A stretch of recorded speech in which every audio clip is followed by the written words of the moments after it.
fact, did refuse to continue with the hudna, the tahdiya, the ceasefire, and it did go on firing attacks. However, Hamas, of course, also played into the hand of the Israelis, who have been preparing for this attack for 6 months, because they were not about to tolerate the throwing of rockets on missiles on their citizens. So there is a certain confluence of interest in this confrontation between Hamas and Israel.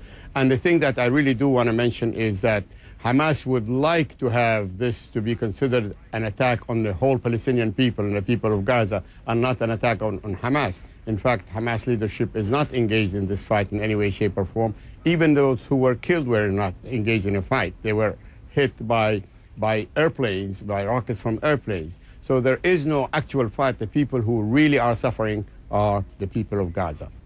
And so, when it comes to those casualties on the ground, to those who are being injured, the purpose of a ground assault, is that to prevent other civilians from getting hurt? Is that to pinpoint the attacks and target Hamas operatives?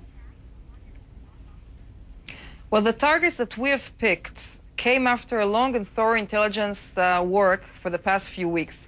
The targets are military targets. These are not civilian-affiliated targets. Now, if Hamas chooses deliberately to locate its warehouses, its storages of rockets in the middle of the most dense areas, then Hamas should be accountable for all these civilians that are getting targeted and hit. We don't have any intention to hit civilians. Mr. Asali, I want to get your reaction to that. Is Hamas doing that? Yeah, regardless of the intention, I think the end result is that the people who are really suffering are the people of Gaza, the civilians of Gaza. No electricity, not enough food, no walking in the streets.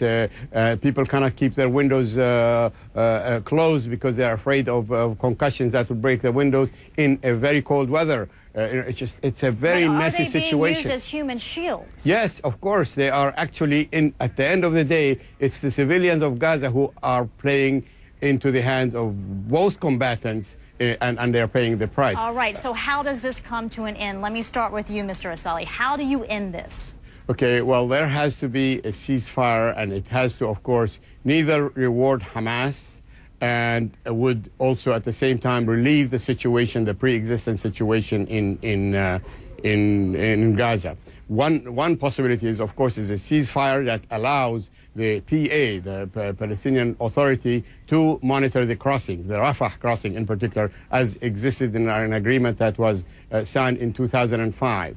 And Hamas would absolutely have to commit not to use rockets or missiles against Israel, and there have to be monitors, international monitors, to do that. Major Leibovich, I've got to give you the last word here. How plausible is a ceasefire? Well, look, for the past 8 years, hundreds of thousands of Israelis were under heavy rocket fire, daily and nightly. Therefore, the only solution is a complete stop of the rockets. Currently, according to Hamas' statement, almost on a daily basis, they're only calling for revenge. They're only calling for more targeting of Israeli civilians.